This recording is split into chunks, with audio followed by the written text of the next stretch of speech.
Bueno amigos, comenzamos el espacio Coplaca Transmite y nos hemos desplazado aquí a la isla de Tenerife. Nos encontramos concretamente en la zona de Bajamar, en la finca El Riego. ¿Por qué? Bueno, pues porque ha pasado, yo creo que una emergencia. Y la emergencia es que el fusario, que todos los plataneros conocen, que es el mal de Panamá, que siempre hemos convivido con él, pues ha dado otro paso más. En algunas zonas donde pues no estaba el tipo de fusario que existe aquí, ya está. Y es más virulento que lo que estamos acostumbrados. Para hablar de todo esto un poquito y conocer un poco la trascendencia que puede tener, se encuentra con nosotros Javier López Cepero. Sabéis que él es doctor, ingeniero agrónomo y perteneciente al departamento técnico de Coplaca. Vamos a saludar. Javier, buenos días. ¿Qué tal? Buenos días, Lucio. Bueno, ¿qué es lo que ha pasado? ¿Por qué tenemos esa advertencia, ese mosqueo detrás de la oreja? Sí, bueno, lo que ha pasado realmente, primero tranquilizar a la gente, no es que haya habido una emergencia en el sentido de que el mal de Panamá de repente haya cambiado y vayamos a tener problemas inmediatos con las fincas, ¿no? Lo que ha ocurrido es lo siguiente. Todos los agricultores, las agricultoras de Canarias están acostumbrados a convivir con el mal de Panamá, con el fusarium. Lo que pasa es que el fusarium es un género muy curioso, es un género que ataca a un montón de especies de cultivos, al clavel, al tomate, y concretamente el que ataca a la platanera, además tiene varios tipos. Es el Fusarium oxysporium, de forma específica cubense, y dentro de eso hay varias razas. Hay una que es la raza 1, que es la raza que acabó con toda la variedad Gros Michel, que se usaba aquí en Canarias y en otras zonas hasta los años 50 o 60. Luego está la raza 2, que ataca también a otras especies locales, la raza 3, que ataca a Heliconia, y la raza 4.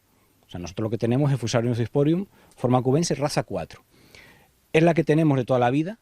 Las primeras referencias en Canarias son de primeros de 1900 o finales de 1800 algo, y es la que hemos tenido aquí, que el agricultor conoce, que bueno, siempre hay un foco de Panamá, 3 o 4 matas, alguna huerta tiene más problemas, pero vamos, que no tiene así demasiado problemas, salvo alguna cosa puntual.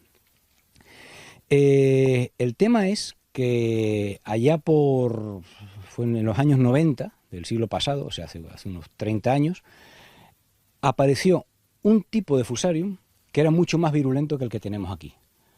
Era un fusarium que, ese sí que podemos hablar de que arrasaba las parcelas. Lo que pasa es que empezó en zonas tropicales, empezó por la zona de Indonesia, de Malasia, y bueno, cuando los científicos lo investigaron, descubrieron que era prácticamente fitopatológicamente como el nuestro. Entonces, tipo 4. Entonces le llamaron raza 4 tropical porque se daba en zonas tropicales. Y el que tenemos aquí de toda la vida, por decirlo así, es la raza 4 subtropical. Bueno, el tema es ese, apareció la raza 4 tropical en esas zonas por Asia, pero poco a poco fue extendiéndose. En los años 2004-2005 ya hubo referencias de la zona de Israel, de Jordania, de Omán, Mozambique, algo en Australia, y el problema gordo fue que el mes pasado se detectó un foco en Colombia.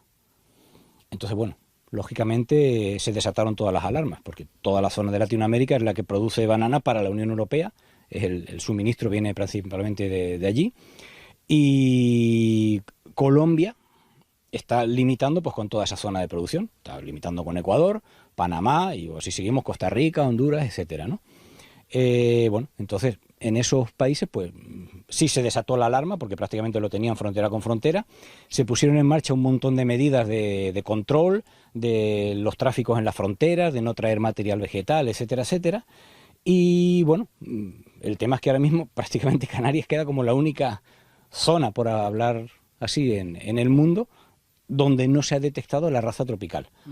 Entonces, bueno, simplemente teníamos interés, creemos que es interesante que el agricultor, que el técnico sepa cómo está funcionando esto y a lo mejor empezar a poner en práctica medidas que hasta ahora no hemos puesto. Si nos quedamos con el dato de que se produce un cambio climático, que las temperaturas están aumentando en toda la Unión Europea, incluso hemos visto en Alemania temperaturas muy cercanas y Suiza a 40 grados en el mes pasado. Aquí en Canarias también se está produciendo un incremento de las temperaturas, incluso de las temperaturas de las aguas marinas.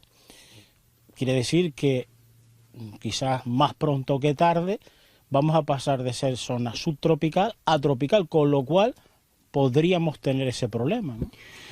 Hombre, a medio o largo plazo sí.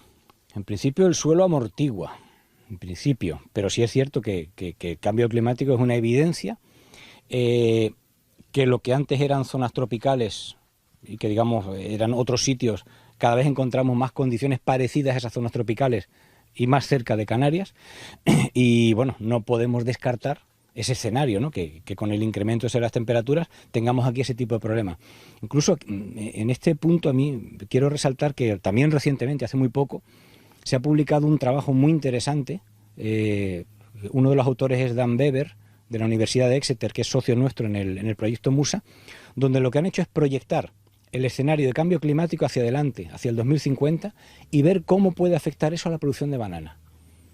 Entonces, es un trabajo muy interesante, ya te digo, está recién publicado, y valora en cada zona productora cómo puede afectar desde el punto de vista de la producción.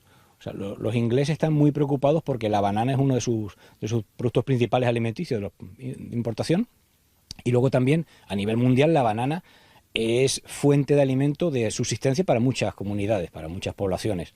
Entonces, bueno, este incremento de temperaturas, que va en paralelo a lo del fusarium, o sea, son dos cosas distintas, pero conforma un escenario que yo creo que hace que tengamos que dedicar más esfuerzos a estudiar todo esto. Esto es un frágil equilibrio, como decía alguno, que desde que se toca un factor saltan todo lo demás. Hay una evidencia que es que la temperatura media va subiendo. La temperatura media del invierno es algo que al sector platanero canario le interesa, porque va condicionado a lo que es la producción del año. Y está claro que el punto clave es la temperatura mínima en invierno, o sea, y van subiendo, o sea, eso hay datos ya de hace bastantes años, y es evidente que también nos puede ser la consecuencia de este descontrol que estamos teniendo ahora de sobreproducción cuando no debería haberla, etcétera, etcétera. Entonces, bueno, eso por supuesto también puede afectar a las plagas y enfermedades. De hecho, los organismos vivos nos pasa a nosotros, o sea, entre yo tener 36 grados y medio o tener 37 y medio, que es un grado, tengo fiebre o no tengo fiebre, pues con los bichos pasa igual. O sea, un pequeño incremento de temperatura puede hacer que un ciclo biológico se altere, y eso tenga consecuencias luego en todo el agrosistema. Bueno, pues después de explicar a todos ustedes el porqué de llevar esta información a todos los plataneros, cuál fue el motivo, pues nos vamos a centrar en lo que es el fusario y lo que, bueno, también conocido como el mal de Panamá. Detrás de nuestro tenemos una mata que ya en principio se le está notando las hojas amarillas, y por aquí tenemos también a la derecha también ya tenemos otra que está en un estado más avanzado, ya están seca toda la mata, incluso todas las hojas. Y bueno, pues Javier López Cepero nos va a explicar un poco cómo aparece y cómo se desarrolla. Bueno, el fusarium es un hongo de suelo, entonces está en el suelo y cuando se dan determinadas condiciones, podemos decir que se activa, y lo que hace simplemente es que bloquea los vasos de la platanera. Entonces el síntoma inicial, que todos los agricultores y los técnicos conocen de sobra, es que las hojas más viejas se empiezan a amarillear y se van, como decimos, se van mulchando. O sea, al final lo que te queda es como una especie de falda de hojas ya marchitas, por decirlo así. Eso puede obedecer a muchas causas también. Un problema de riego, pues yo qué sé, o mucho calor en un momento dado también puede ocurrir. Lo que pasa es que luego hay una serie de síntomas que ya son más evidentes, como es que normalmente la base del pseudotallo, la base de la cabeza, se suele resquebrajar, o sea, se rompe longitudinalmente, y luego también que además de ese amarilleo aparece un color medio violeta, medio púrpura. O sea que si se mira de lejos en lo que es la zona por aquí, por la... Efectivamente, sí, por toda esta zona siempre tiene una tonalidad más púrpura. Luego ya hay una forma de diagnóstico que es destructiva, por decirlo así, o sea, que es cortar la mata. Cuando uno corta la mata se pueden apreciar una serie de vasos necrosados con un punteado marrón que ya te indica claramente que lo que tenemos ahí es fusarium. Las medidas cuando un agricultor detecta en su finca un foco, bueno, también las conocemos todos porque es algo que es vox populi, que es, bueno, lo primero, tocar lo menos posible esas matas. Aunque es un hongo de suelo, cuando el hongo ya está en la mata, todo lo que son cuchillos, barretas, etcétera, puede servir de transmisión a otras plantas. Si tocamos una planta infectada y luego vamos a otras, podemos transmitirlo. Luego también el manejo es muy importante.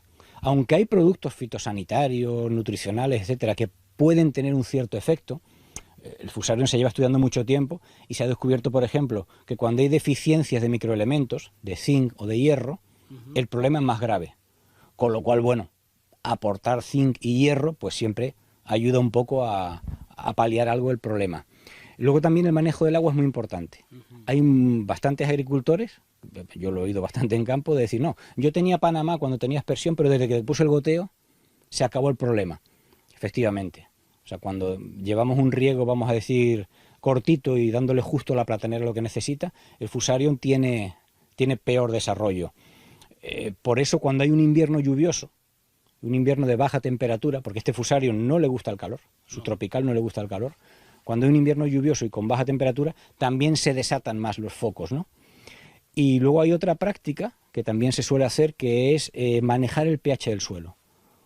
O sea, las plagas, las enfermedades funcionan también en función del pH del suelo. El Fusarium es un hongo, por lo cual le gusta un pH ácido, al revés que las bacterias, que le gusta un pH alcalino. El Fusarium, al ser un hongo, quiere un pH ácido. Entonces lo que podemos hacer es subir el pH, con cal, por ejemplo, que es una de las formas más baratas de subir el pH. Hay que tener cuidado con el estiércol. El estiércol es un arma de doble filo, porque por un lado, cuando aportamos estiércol, efectivamente el suelo se esponja, se airea y mejora la característica física, con lo cual vamos en contra del Fusarium. El Fusarium quiere suelos pesados, apelmazados. Lo que pasa es que también si aplicamos un estiércol fresco, vamos a generar ácidos y va a bajar el pH. Sí, que viene con el orín que... Exactamente. Entonces, bueno, el tema del estiércol no es, digamos, la mejor solución cuando tenemos problemas serios de mal de Panamá. En ese caso, ya digo, lo mejor es la prevención en cuanto a herramientas, tocar la planta lo menos posible y luego intentar subir el pH con calde, vamos, que es lo más barato y lo más rápido.